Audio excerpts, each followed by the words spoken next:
Welcome to today's event on the untapped potential of the principal supervisor and how support for school leaders could change.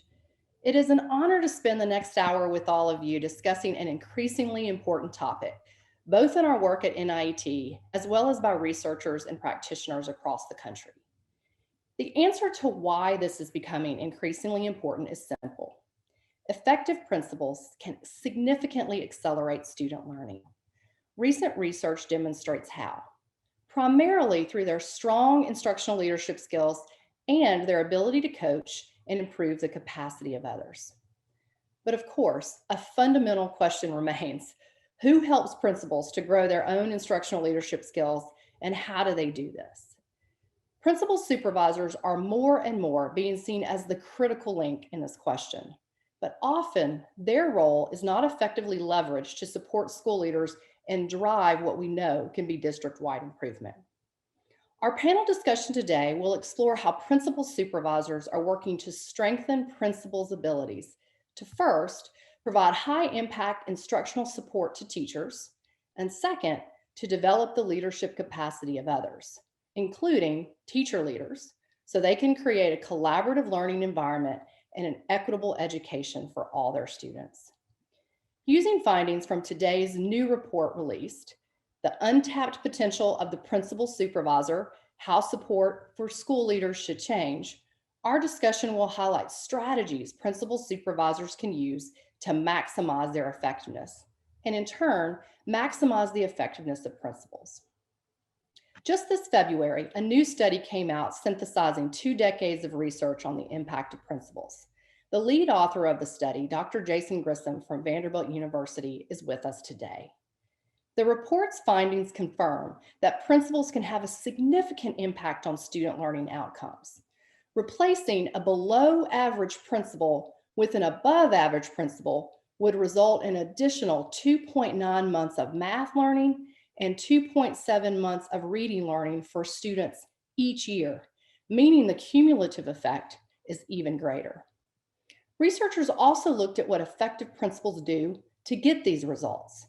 The behaviors and actions of effective principals that research identify include these 4 areas. 1, high impact instructional activities, including classroom observation and feedback. 2, facilitating collaboration and professional learning communities. 3, building a productive culture and climate that advances equity and the growth of all students and teachers. And 4, strategic management of personnel and resources, including recruiting and developing effective teachers. The strategies that research shows are most effective are also, as you can imagine, highly labor intensive. Principals are under growing pressure to expand the time and effort they spend on high impact activities like classroom observation and feedback and facilitating collaborative learning. This is all happening at a time when school leaders are responding to the disruptions of the pandemic and dismantling historic inequities for their students. Principals need support, and they need support to prioritize and strengthen their own instructional leadership and support in building the capacity of other leaders in their buildings. This includes supporting teacher leaders. The combination of the increasing complexity of the principal's job, coupled with a lack of time and support, is leading to historic burnout. In surveys, a large majority of principals report that the job is simply too complex, and about half say they're under great stress multiple days a week. Turnover in the principalship each year is about 20%. And a survey by the National Association of Secondary School Principals at the beginning of this school year found that 45% of principals were considering leaving the profession. We also know that principals need their own support and coaching, and they need it in a way where it aligns to the high impact strategies that research has shown will impact students. These include, as we mentioned earlier, observing and providing feedback to classroom teachers, creating more opportunities for collaborative learning environments, building a reflective school culture where there is continuous growth, and developing their team by recruiting effective teachers, providing leadership opportunities, and building the capacity of all their teachers and administrators. Utilizing principal supervisors well are one of the best ways to bridge the demands and the complexity of the principalship with the support and coaching principals need to truly keep the main thing the main thing. Over the last decade, a body of research has identified principal supervisors as a key resource for principals to strengthen their instructional leadership skills. But we know this requires a change in the role of the principal supervisor, from a focus on compliance and district work to a focus on coaching and school level work, and more time to maximize those efforts in school buildings across their district. NIET's new report, The Untapped Potential of the Principal Supervisor, How Support of School Leaders Should Change, describes what the coaching role could look like and shares 4 key strategies that are proving effective for principal supervisors and the principals they support. Based on our work with partners across the country, NIET identified 4 ways that principal supervisors can lean into their role as a coach and help principals grow as instructional leaders. First, while principals want to strengthen their instructional leadership, quite frankly, they struggle to find the time to do so, and they may not feel confident in their own instructional knowledge base.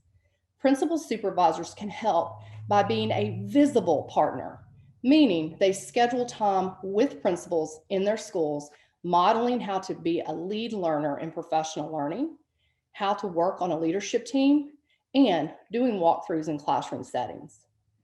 Second, principal supervisors can create clarity by using research-based leadership standards that define effective practices and using them on a regular basis. They can show by their actions that the purpose of the standards is ultimately always to facilitate growth for principals, not to be a gotcha. Third, principal supervisors can strengthen coaching by grounding their feedback in the individual principal's needs.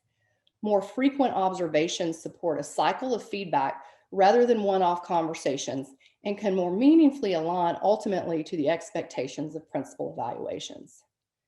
And finally, we found that while principals strive to create collaborative learning, they need support and resources to do this well. Principal supervisors are in a pivotal position to support principals to create more and meaningful collaborative learning opportunities in their schools. They can also engage teachers in leadership roles to help them lead and develop collaborative opportunities for the principals themselves.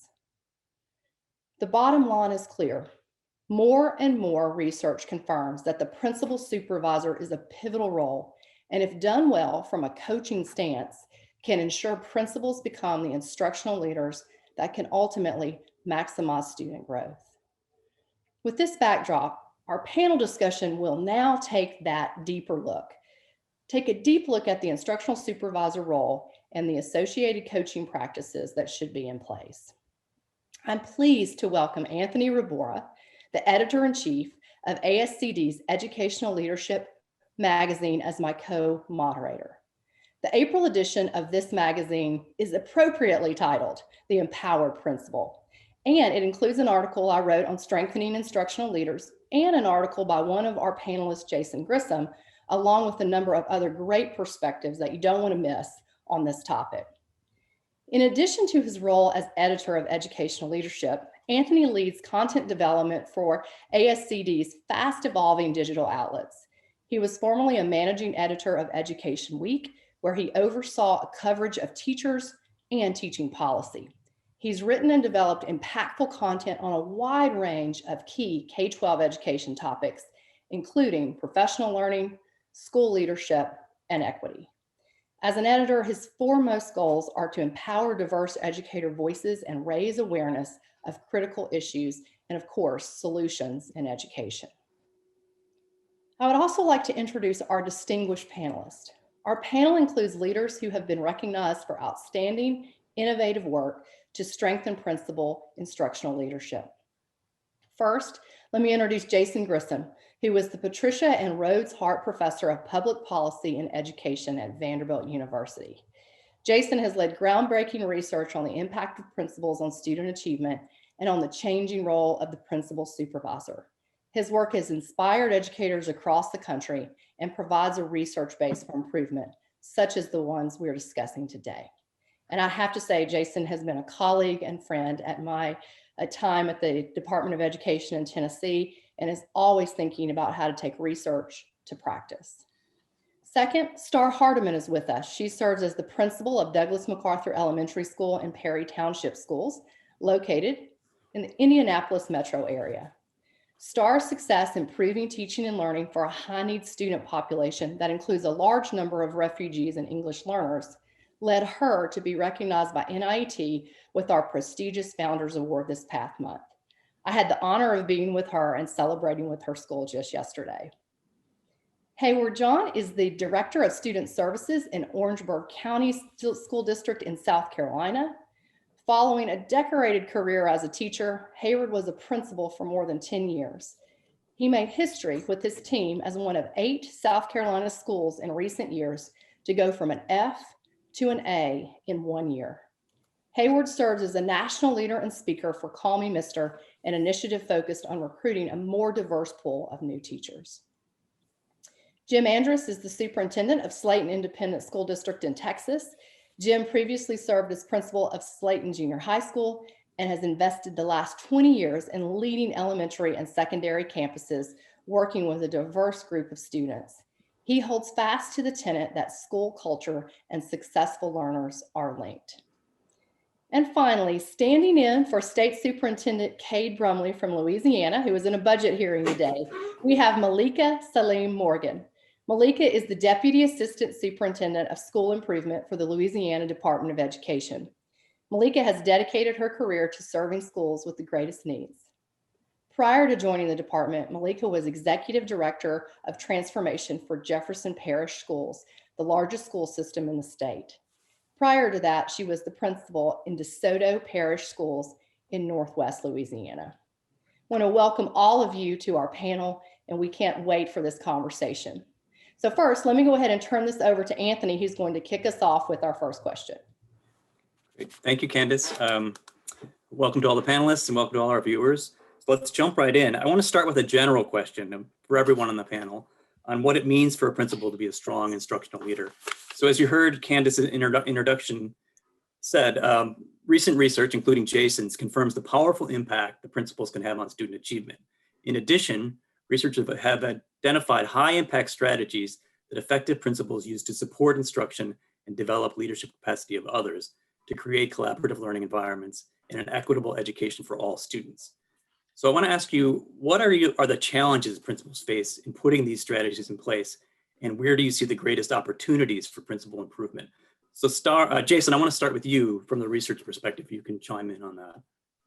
Sure, happy to. Good morning, everybody, or afternoon, depending on where you are, I guess. Mm-hmm. I think when you think about the challenges that principals face, I think you really have to start with the increasing complexity of the role in recent years. And that complexity means that even though we understand the principalship as an instructional leadership role, the time demands that principals face mean that a lot of the time that they would like to be spending on instruction, they're not able to often, right? So a lot of their time is reactive. The demands on their time that are coming from, outside classrooms are really often taking them away from what they want to focus on. And so then if you see that as a primary challenge, then you can think about, well, what are the ways that principals can find ways to get that time back to prioritize what they know are sort of high leverage strategies for being able to increase student achievement and other outcomes. And so, for example, we did a big study a few years ago of principal time management practices that showed that principals who were really adept at managing their time were really able to prioritize how they allocated their time differently. And when they sort of had the skills to be able to do that, they shifted their time allocation towards instruction. And that just suggests to me that really principals know the priority is instruction. That's what they should be doing. And when they can find ways to navigate these other demands, that's what they're going to do. And so some of that is just how principals manage their calendar, right? Some of us are just better than that than others, although people can learn those skills. But I think also principals can put structures in place, and we've seen examples of principals successful principals putting structures in place to free up that instructional time. And so that can be really simple things like delegating administrative tasks to other people in the school that can take them otherwise take them away from instruction, or empowering other people in their building to take over management tasks that, otherwise fall on the principal. And that frees up the principal and other members of the leadership team to really focus on what really matters and what I think principals know matter. I think this issue of time is really, really key. Time, right? So Star, you're the only current school principal on the panel. I wanted to get your perspective on the challenges you face in making these instructional improvements. Sure. And what Jason is saying is absolutely correct. I mean, you come into a principalship and all you can think about is your instructional piece and how you want to grow and move kids. And so then all the reality sets in of all the other stuff. And I can remember coming into this role and my assistant superintendent asking me, how are you using your leadership team? How are you gaining support of others? And, it's one thing to know you have support, but the other thing is to actually use it and then also trust it, right? And so just having, I feel really lucky to work in Perry Township because we have put an emphasis and invested in growing teacher leaders and those kinds of things, and then taking that same idea and success and then kind of harnessing it around how I get supported from our district office. And so I know my assistant superintendent would say to me all the time, how are you using your leadership team? And once I kind of started saying, hey, Star, you don't have to be the only one doing the work. Like, you don't have to bring the data, explain the data, make all the you don't have to do that. You have a team. So once I could start understanding that while I'm growing, I can also be growing others. That kind of awakening has really helped grow myself and also my teams, and ultimately resulted in student success. And so, it does have an impact on time management simply because I'm allowing other people to help and to support. So I think that's kind of. So the focus on distributed leadership, which is really important for all leaders to learn. Hayward, you were a school principal for about a decade and you shifted to a district level leadership position. So you have a kind of unique perspective on this. What would be your response? Well, thank you, Anthony. I think going back to what Star and Jason said again, and just putting that in this context of differentiation. See, we talk a lot about differentiation, personalized learning, customization. We do that for students all the time. We talk about it even amongst administrators. We talk about it for teachers as well. But that same concept must be structured and systematic for administrators as well. We have to differentiate the support that they need. And so sometimes principals are in meetings and then y'all getting the same thing to get this blanket information, and all does not fit all. And so I think that's definitely a point that needs to be made, that administrators need the opportunity, because administrators aren't necessarily drained because of the busyness of the work, is that the work is not focused. Actually, when you're doing focused and meaningful work, it's actually an energizer. It doesn't mean it's not hard work. It doesn't mean you don't get tired. But if we can focus on administrators getting a chance to highlight what they do best and focus on what their needs are, specific needs, because every school is different, then I believe we'll be able to help teachers be able to also differentiate, because principals have differentiated support as well. Just like students. Jim, I want to bring you into this. You were a former principal as well, and now a district superintendent. So what challenges are you seeing your principals face, and what opportunities are there for improvement? Good morning, Anthony, and thank you for the opportunity. One of the things that our principals faced early on was the time, like Jason's talking about. And so we focused that learning, like Hayward's talking about, focused their thoughts and their energies, because we changed their master schedules. We had the support of changing master schedules so that cluster, it's a TAP stalwart there, that cluster is part of the schedule every week. Our teachers are automatically in a class and they're learning. That's helping the principals initiate the strategies that they want, those best practice strategies. And the other thing about infrastructure is building that pipeline of talent, just like Star was talking about. If we're going to have cluster meetings where we're learning every week, then who's going to do that teaching? Who's going to do the monitoring and the coaching? And so building that pipeline as part of that infrastructure is another huge part of that. And I think it all starts with us as a district supporting the campuses, giving them the tools that they need in their schedule and the personnel that they need. Great, thank you. Those are great responses, a good range. Malika, you're the only state level official on this panel. So I wanted to get your response to what others have said. I think all the information is accurate. When we think of what works, it should work at any level. What works at the school system level in supporting principals and teachers should also work at the district level and the state level. And so that is what we're really trying to focus on now, this notion of job embedded coaching as support, being in the field, learning with you and learning from you, this notion of reciprocity. We don't know it all. And if we are lead learners, then I think that takes a certain aspect of being transparent and being vulnerable and willing to do that so that ultimately we're all working together to improve learning and teaching. It always appears that once an individual leaves the classroom, we forget that they still need support. They still need feedback. All of the things that help students grow, that help teachers grow, will help principals grow, will help principal supervisors grow, which ultimately will help our systems produce better outcomes for students. Great. That's actually a perfect segue. Star, I wanted to follow up with you on some of the things you said and other panelists have noted. As a principal, what types of coaching or what areas of coaching or professional learning do you need or have you needed as you've gone along to advance equity and high quality classroom experiences for all students, maybe particularly for those who've been historically underserved? Sure. Basically just kind of backtracking what I have already stated and all the other panelists are saying, having those systems in play that we take from the classroom to grow students and then teachers and then kind of teacher leaders are the same type of processes that I currently receive here in my district. And it is nice to have someone visible and doing walkthroughs with me, doing, in my ear, asking me questions to stretch my thinking, or when we're doing meetings, having an opportunity to have them be a part of that development or new learning or conversation to stretch and grow, not just myself, but my leadership team. And this ultimately has an impact on all my learners here in the building.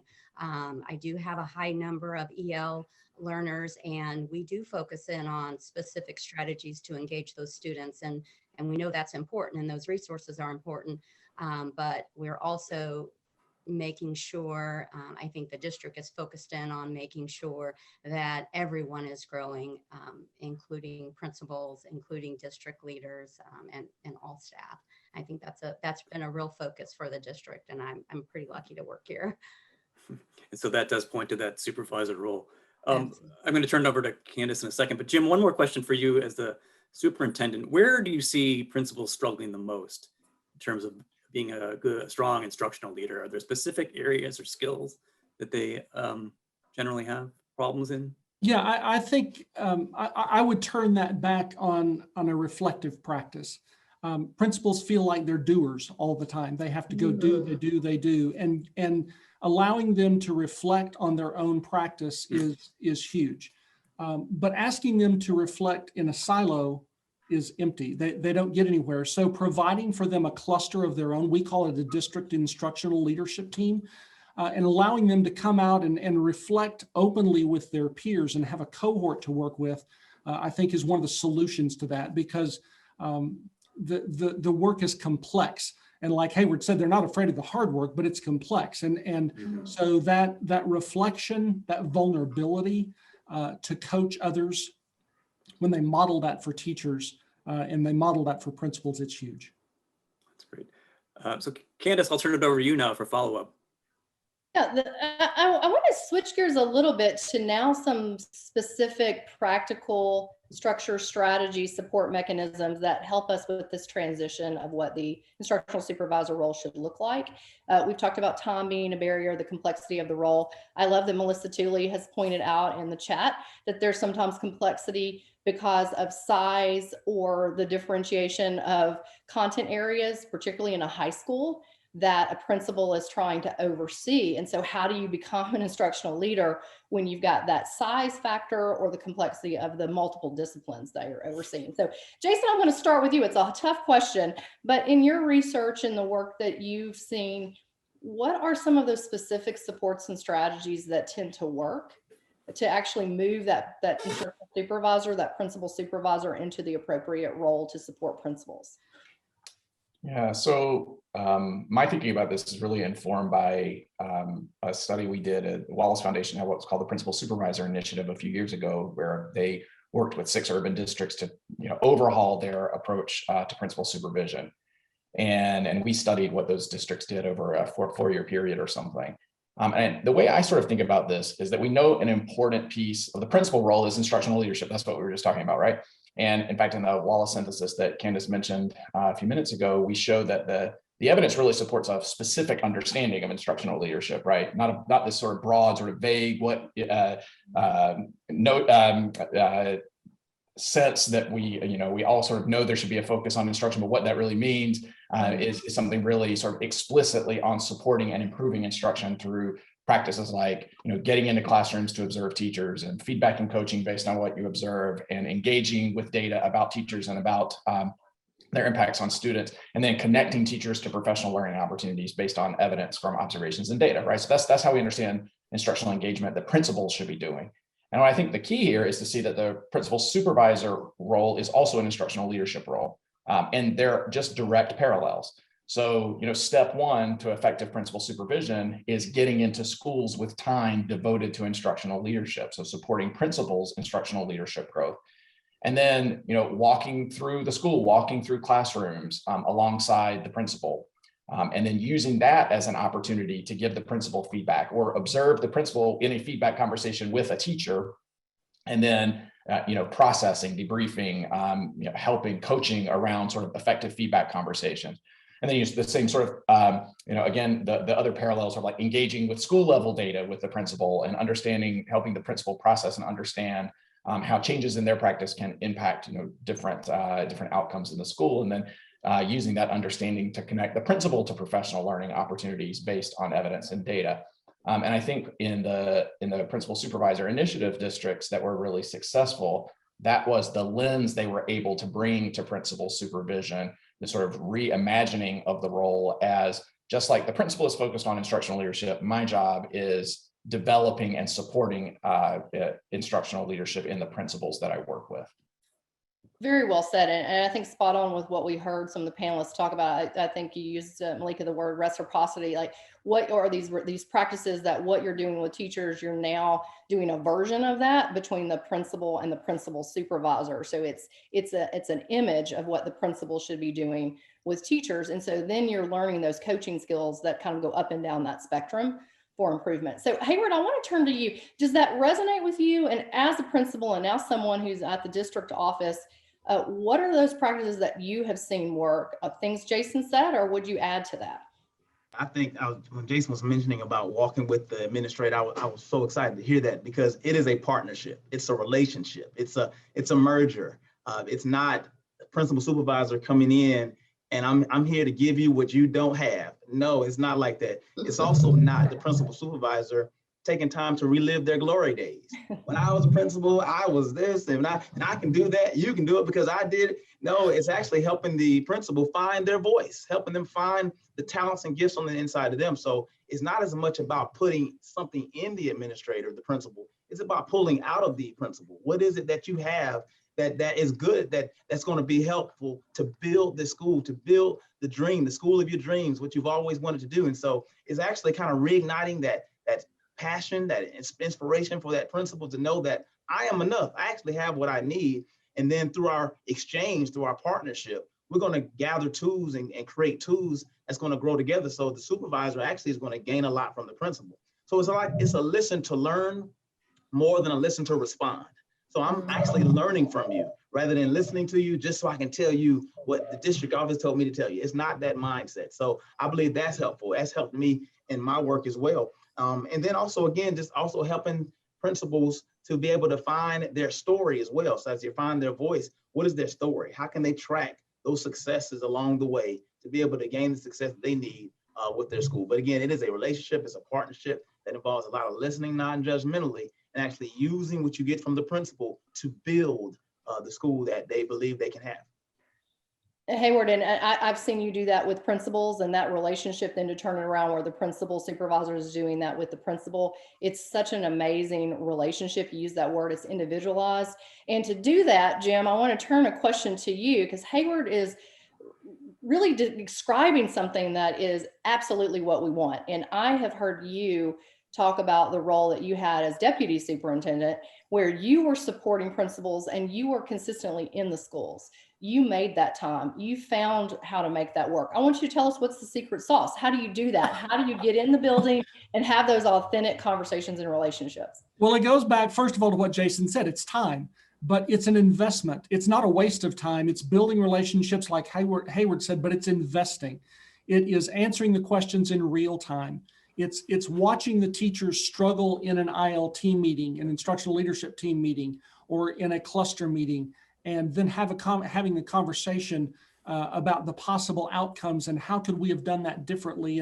And like Hayward said, I don't have all the answers, but together we can find more of them. And so I think it's also about the standard. It's not just getting in there and going crazy. We have a principal skills rubric that we use all the time, and it's full of best practices, just like the instructional rubric is. And so we hunt for those best practices. We're looking for those guiding questions to enable them along. But it is exciting work, and it's really why we're here. So we do the office work from 5 to 7 p.m., but we do the other work during the day that's really counting for students. Mm-hmm. Well said. And I want to get to Star. Star, you are a sitting principal. I've had the pleasure of seeing you in action and even being with you yesterday in Indianapolis. And I'm curious if you could, one, if any of that resonates with you. I have a feeling it does, but how does the principal supervisor in your district actually specifically support you? What does that look like in a pragmatic way? And did what Hayward and Jim just say resonate with you? Absolutely. I love what Hayward has said, and also what Jim is talking about. That whole idea of relationships is exactly what we're doing. Part of having support, like just back to what I had stated, is being able to accept the support. And if you don't have the relationship, then no matter how good the support is, it's really hard for you to take it in and accept it. Mm-hmm. So I know here in my district, the support really looks like walking in classrooms. My supervisor walks in classrooms with me, gives feedback to myself, but also sends feedback to the teacher. So it's always modeling kind of what that effective practice looks like. Coming to my leadership team meetings and being a learner along with us. So whatever we're grappling with, they're grappling with it with us. And so it's not so much they come in with the answer, because they may not have an answer. They're seeking for understanding and wanting to figure out kind of the direction we would like to go with it, or what we're trying to understand. And so I think that helps go a long way with building those relationships, and that strengthens my practice, which then strengthens my leadership team's practice, and then just kind of a rippling effect. So in the structural piece or the process piece, I've heard several things come up in these conversations. So there were intentional walkthroughs. There were things that you were doing collectively in that conversational tone of growth. That was built on, it sounds like, what we know is best practice, some principal standards or teacher standards. So in most of your cases, you're using the principal skills rubric or the teacher teaching and learning standards. Most of you partners with NIET, so you have that foundational instructional common language that you use. And then there is this piece where there is a feedback loop. So there's some kind of conversation that's happening through those principal skills standards, through those walkthroughs and conversations. And there's modeling. That's kind of the fourth I heard, modeling where that principal supervisor is doing that for you, and maybe even for a teacher. Where he or she was in the classroom observing. So really interesting sort of relationship that is occurring there. So Hayward, you were a principal who has said to me, I wish that I had more of this, what we're describing, as a first year principal. You said that to me when you were about at year 7. I remember that conversation. Why would this have been more impactful for you in year 1? And what do you think you could have been 7 years later if you'd had that earlier in your career? Ooh, probably. I don't know. I'd probably be in your position, Dr. Candice. I really value the work you do. But when I think about coaching, a lot of times when I enter into the profession, first I got some of the greatest advice you could ever give a leader, and that's this: you may not have everything, but it won't take you 10 years to get it. Whatever you do have, bring that to the principalship. And so that's that sense of actually accepting what I have. But what I wish I would have received in the area of coaching is that destigmatizing the negative tone around coaching. And so LeBron James has a coach, Michael Jordan had a coach, like all the greats have a coach. And so just making sure that coaching is normalized in a way where it is actually utilized to get the best out of you. And so during my time of coming in, coaching was like penalizing. If you got a coach, that means you needed help. You are a problem. You need to get some work done. So what I appreciated about our work together, Candice, with NIET, is the environment we were able to create that normalized reflection, normalized learning with our teachers. Sometimes principals could get so busy, and I was in that area at times as well. I would get so busy working for teachers that I had little time to work with teachers. I was so busy working for them that we couldn't work together, and that kind of helped. It hurt the culture, but getting our chance to spend the time together to reflect and build on our strengths, it created a culture where we normalize learning together, normalize failing to improve, continuous improvement. And so that's why I made that statement. And so my focus became, now I'm not buying programs for us to succeed, I'm building people to succeed. And that's the work that principal supervisors are doing with principals. They're building people, and then principals are building teachers, and then teachers are building students. So that's the culture that needs to be created in schools. Right. Jim, I'm going to ask you a question that's come up in the chat, and then I'm going to turn to Jason and Malika for my last question, which is going to be about state policy and state work in this area. But before that, Jim, I want to go to you. So the question was said, like, what if you're the superintendent and you're the principal supervisor, right? You're in a small rural district like you are in Slaton ISD in Texas. How do you create sort of the capacity and the differentiation when the superintendent is also wearing multiple hats and is trying to get into the schools and work with the principals for growth? What feedback do you have to that great question? Well, that's the role I'm in right now. And so I can just tell you the time investment during the day. It's very, very hard to leave the office and get out into the schools. But you can say that also as the principal. It's just a matter of priority. Where are our priorities? And we're going to invest there. So I'm not saying everybody has to do that, but I come in at 6:15 every morning and I kind of get ready for my day. And then as much as I can, I'm out. And then I come back in the afternoon. I've got a great team of people around me that let me know when something's going on. So it's not all me. It's building the team where you're at. I've got some folks who are deeply invested, not at the superintendent level, but they're invested in making sure that the business things that can get done by other people are done by other people. And it allows us just to do that work. I don't know how you do an evaluation on a principal, and we do 2 a year in our district. And so I'm not sure how you make that authentic if you're not there with them.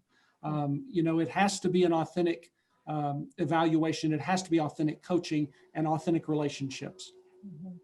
Yeah, Ramona asked an interesting question that's related to what you just said. So I'm going to have you follow up. She asked, can you give that walkthrough sort of coaching support that Hayward was talking about and do principal evaluation? Can that be the same person? And how does that integrate in that relationship building? Well, I look at that all as one process because I am the coach. And so I don't look at it as I'm going to come in and watch a principal for 45 minutes. Not at all. That's an ongoing from July 1 to June 30. That's part of that. And so there's goal setting in mind. And so a lot of what I'm coaching on is the goals that they have. And those goals come directly from that principal skills rubric. They have their refinements and they have their reinforcements just like a teacher does. And they set their own goals. So there's school goals, there's cluster goals, but there's personal goals for that principal as well. And many times those goals are in leadership, building capacity, and coaching. Great. And those that strengths-based coaching, which we talk so much about and train on at NIET, is a critical element of that. That is not about deficits thinking. It's really about what do you build on. Hayward, you mentioned that. Star, you've mentioned that. What do you build on to help that person grow? You do that with teachers. Now that's the same model with the principal. All right. So Jason and Malika, maybe a harder question. We're going to go to state work now. So you've heard what the goal is of the principal supervisor role and how we do need some commonalities on the principal supervisors across our districts so we can have this type of support for principals. Jason, how do you do that from a state policy perspective? And maybe I should ask this way, or should you? What is the role from what you've seen that a state can play in this work? Yeah, it's a good question. I mean, I think the question about whether is maybe a good one for people to ponder. But let's just assume the premise that states should have a role here, and I think there are roles that states can play. I mean, I think having standards, having stated expectations at the state level for what principal supervision should be and what it should look like and how the role should be enacted is one place. I think there's also opportunities from the state level to provide training or to create training opportunities for principal supervisors in districts that are trying to seek to change this role, because it's a really fundamental shift. This is not what principal supervision has looked like historically. And we have norms and we have role expectations, and that takes some work to shift, and that's going to take some training, and states can help provide those opportunities, right? I think the other thing states have, and this is a little less policy exactly, but states have convening power. And so the ability to pull people together in districts to help understand what is working in one district, and how that might translate to other districts as people sort of shift mindsets. Because that, part of this is about building the capacity of individual supervisors, but part of this is about changing district operations, right? So I like what Jim said. He used the phrase "our priorities," right? And it has to be our. You can't just say individual supervisors change the approach to your job, because what the supervisor is doing is touched by so much else that's happening in the district, right? And so districts then need help thinking about, well, how do I help principals? How do I change my approach to how the role is conceived and where it sits in the organization, so that I can take things off of supervisors' plates that have traditionally been there, so that I can free up time for people to be in schools, or training and other supports that I might be able to provide, or in the principal supervisor initiative districts that we saw districts really focusing on this time issue and changing portfolio sizes, like giving supervisors fewer schools to oversee so that they could spend more time supporting individual principals. So a lot of that is structural, and that has to come from the district. And then states are good at getting districts to think about new priorities and how to enact them. Yeah, I would add, Jason, too, I love your concept of the convening power and also the elevation of bright spots, right? Where you see this work really happening within your state in a very positive way. How can you create a case study on that, elevate that, have a convening where you're sharing those practices as well? Malika, so you were unique in that you were in the largest district in Louisiana, filling a role where you were working with schools in many ways as the principal supervisor. Now you're at the state level with some oversight over this work. So tell me your thoughts on, and I know you're new to the department in many ways, but what are some initial thoughts on how you might think through this in Louisiana? Well, Candice, we actually have gone beyond thinking, and we've actually started implementing a plan. So within our state, we have a Believe to Achieve Educational Priorities plan, and the plan outlines our priorities. And one of those priorities is to cultivate high impact systems, structures, and partnerships. And so within my scope of work, we are really focusing on providing systems with differentiated and targeted assistance. The same concept that we want principal supervisors to provide to principals, that principals provide to teachers, we're doing that at our level. And so it all starts with having a conversation. What do you need? What are your areas of need? How can we support you in those areas? Listening to things that they have in place at the system level that already work, and having a discussion about how can we leverage that to improve this area that you don't quite have it all figured out yet, and being with them through the process in the field to figure it out. And so it goes from a conversation to where we collaborate about, okay, now which specific schools in your systems do you want to be the focus of this support? Document that in an agreement, and then the work starts. And so what we want is to build capacity at the system level, and the systems build the capacity of their own principals to build capacity of schools, and again, the trickle down effect. Because what we've realized is it's not about knowing what to do, it's how to do it. I think we all know what to do, but how do we make that happen? And I think Hayward mentioned earlier, everyone needs a coach. So even system level leaders need coaches, and that's what we are providing, this opportunity to support you from that coaching lens, supporting you to support principals in doing these paired walkthrough observations, identifying the quality of teaching and learning. Okay, now what does this look like? What trends are you seeing across your district? How are you going to meet the needs identified through those trends? And just continuing that cycle of being partners in the work, and not from the state level telling people what to do. That was always a complaint. The state always tells you what to do. And so again, knowing that the experts reside within systems, and we want to leverage their knowledge and their capacity to help improve outcomes for students. Malika, and I would also say Louisiana, current and history, has done such an amazing job as a state on creating this culture of partnership where you have an ecosystem of partners that you invite into the state, into the work, and allow districts to match with them and have those deep conversations about what do you want to do, how do we want to change, and what are those practices that we're going to focus on. So appreciate how Louisiana has been a leader in that. You're continuing to lead that along with State Superintendent Brumley. And so it's a pleasure to have the conversation about this work at the state level, as well as what we can do at the district and school level.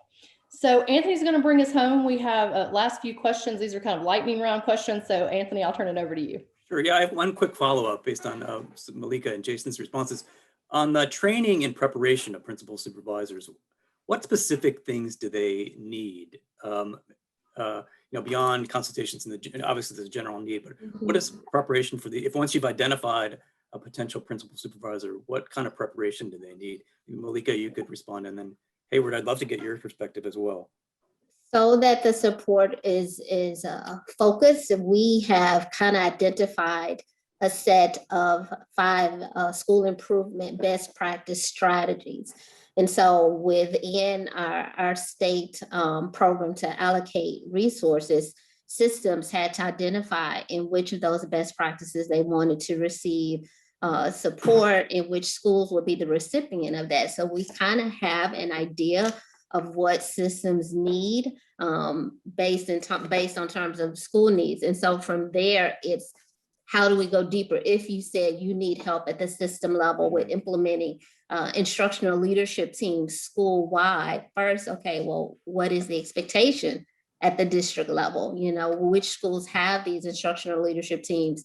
Who's on the instructional leadership team? So again, that goes back to that differentiated and targeted assistance. So even though we have these 5 school improvement best practice areas, how we provide support depends upon identifying the most appropriate entry point and then building from there. And again, in that spirit of collaboration and transparency and the continuous cycle of feedback. Okay. Great. Hayward, I just wanted to follow up with you briefly. Does that reflect your experience? And also you had mentioned that some supervisors might not have the right mindset, with the glory days, going back to that. How would you change that? I appreciate that. I definitely appreciate Malika's comment on that because, again, just because you were an effective principal doesn't always necessarily mean you're going to be an effective coach. And so those coaching skills still need to be talked about and still need to be discussed. And so that's when you really bring coaches and principals together and even shift the language, shift the mindset from a supervisory language to literally a coaching language. And so I was at a baseball game yesterday. I supervised athletics in my field. And I noticed that as a coach, the coach is always on the field, always talking to the player, empowering them, telling them you can do it. And so again, it wasn't a directive language. It was more so empowerment language. And so I would really encourage coaches, principal supervisors, even though you're a supervisor, you might have to kind of take the hat off a little bit and take on the mindset of coaching terms and start, having those mindsets and language. I think that would be very helpful in the area of coaching up. Great. Okay. Okay. So here's our lightning round question. We'll bring everybody back in. So we've talked a lot about the importance of principals. As we think about supporting principals and keeping them in the profession, critical topic, what is one impactful action that a principal supervisor can take right now? So after this webinar, tomorrow, this week, what could they do? Jim, I'll start with you and then we'll go right around the horn. Well, I think that the vision that we have in our districts is hopefully a collaborative vision. But oftentimes we don't have the resources in place on the campuses to stand that vision up. Where are we going to scaffold around? They just simply don't have the resources. And so I think every superintendent ought to say, all right, I'm going to give you this much in resource power and get things done. I think if we went to our principals right now and said, what's one thing that you desperately need that you don't have in order for you to be successful, they could tell us. And that's quick, it's easy, and it means a lot to them when they are taken care of with the resources. Great. Star, I want to bring you back into the conversation on your perspective. Sure. I would say the one action that I feel I've had the most benefit from is a consistent opportunity for feedback and collaboration. Mm-hmm. I mean, having a supervisor that that supports me in all areas, whether it's walkthroughs or leadership team or just kind of the day-to-day, what do you need? How can I support you daily, weekly, monthly, at all times in your thinking? Is the one action that I think all districts should be taking. Great, and that's something that's been echoed throughout this conversation. Malika, could you chime in on what's the one thing that can have the biggest impact? I know it's going to sound corny, but I mean it with all my heart. I think it's most important to lead with love and grace. A lot of times we get caught up in the title and the position and being a supervisor, but we forget that our role is to support people, human beings, and particularly this being the first year providing instruction to students in a pandemic. As a coach, how do you coach someone on something in which you've never done?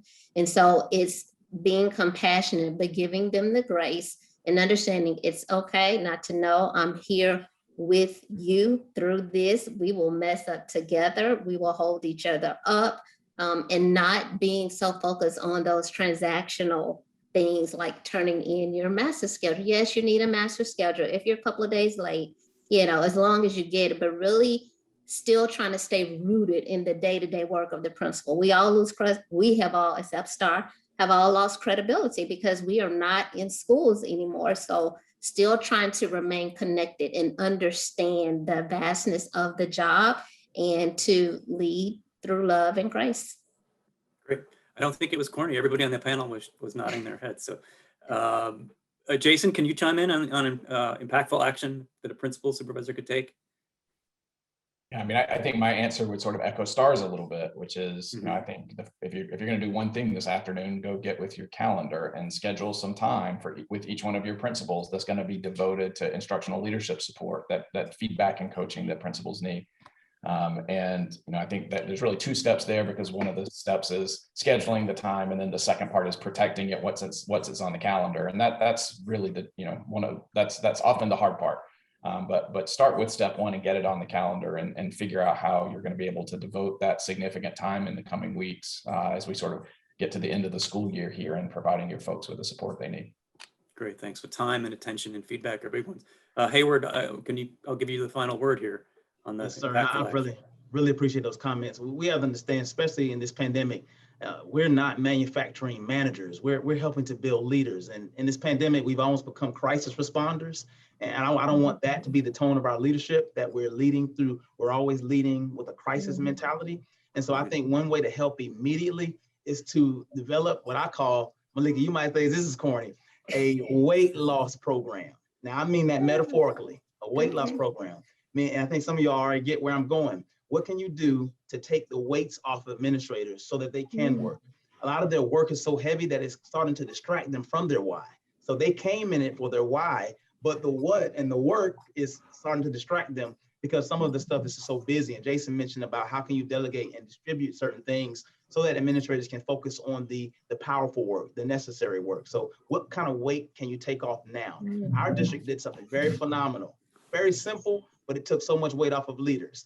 They stopped all the emails from coming from so many different departments at different days. And they found a way to consolidate all the emails into one memo or newsletter on one day. And our principals get one email from all different departments one day a week, as opposed to getting them Monday, Tuesday, Wednesday. Because even right now, you check your email, you probably got 30, 40, 50 in this hour session. So what can you do to consolidate and take weights off of our administrators so they can fly, so they can be as successful as they've desired to be? Great responses. I think that's a great metaphor here, where, especially this year, there's so much pressure and weight on principals, and heading into next year, these are great things to keep in mind. Candice, I'll kick it back to you for closing. Anthony, thank you for co-moderating this really insightful conversation. It brought to life so many of the areas that we know are impactful, from the Empowered Principal and Leadership magazine that's just out this month, to the Wallace work and the research, Jason, that you and your team led, and certainly to the new report that NIET has put out today. They all intersect around, you need to find the time, but then once you find that time to do this work, there are structures and systems and processes that are more impactful than others, and really working toward energizing those, supporting those, can make a remarkable difference in the way a principal is supported. Those relationships that are built, and that recursive reciprocal practice that we want to inspire in principals, and then they do the same with teachers, and quite frankly, teachers do the same with students. So all of that, I think, were enormously important takeaways from today. I want to end by saying all of the resources that you've heard about today, we had many of them linked in the chat. We also have a follow-up that we'll send to you with the additional information about where all of these documents are located, but there is a specific page on NIET.org's webpage. You can do a quick search, find it. It's actually in the scrolling bar at the top as well, and you can see all the resources that have been noted today. We'll also have the recording of this particular webinar posted, so you can share that too. And I encourage you to do a report study, if you will, or a research study on what you've heard, and think about how does that practice then really change what you begin to do and envision for your district and ultimately your schools. With that, our time is now over, and we appreciate what you've given us today. And we hope that you'll take some of these practices and start incorporating even this afternoon. Thank you.